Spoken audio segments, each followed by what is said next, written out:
Hello दोस्तों, नमस्ते, प्रणाम। आप लोगों के लिए बहुत ही दर्द भरा एक विवाह गीत लेकर आई हूँ। आप लोग फुल वॉच करके सुनिएगा। ये नंद भौजाई का नोकझोंक है। परिवार में सारे लोग हैं, माता पिता भाई भाभी, सब लोग क्या कर रहे हैं शादी के बारे में बेटी के। कोई कह रहा 5 माह में बुलाएंगे, कोई कह रहा 10 माह में, कोई कह रहा काम पड़ने पर। और भाभी का क्या लाजवाब जवाब है, आप लोग सुनिए इस विवाह गीत के माध्यम से। विवाह गीत कैसा लगा कमेंट बॉक्स में जरूर बताइएगा। आप लोग अच्छा लगे तो लाइक सब्सक्राइब ज़्यादा से ज़्यादा शेयर करिएगा और कमेंट बॉक्स में जरूर बताइएगा। बसवा के कोटिया में दुई रे करिलवा, एक रे बांसुरिया एक बांस। बसवा के कोटिया में दुई रे करिलवा, एक रे बांसुरिया एक बांस। मैया के कोखिया में दुई रे लालनवा, एक रे बहिनिया एक भाई। मैया के कोखिया में दुई रे बालकवा, एक रे बहिनिया एक भाई। मैया कहली बेटी 5 कोस बियाह, बपाई कहल 10 कोस।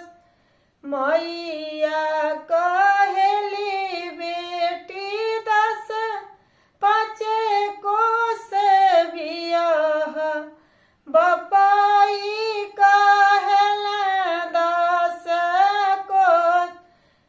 भैया कहल बहिना काशी में बियाह, नीति उठी करिया स्नान। भैया कहल बहिना काशी में बियाह, नीति उठी करिया स्नान।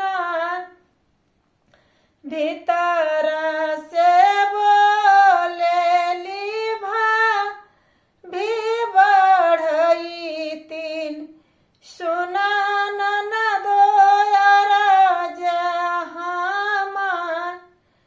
ऐसन ननदिया के मोरंग बियाह, न के हुआ न जा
देखली मैं देशवा तोहर एही बयरनिया के कारण ये सरहद देखली मैं देशवा तोहर अवन नदइया पलंग चढ़ी बैठ ले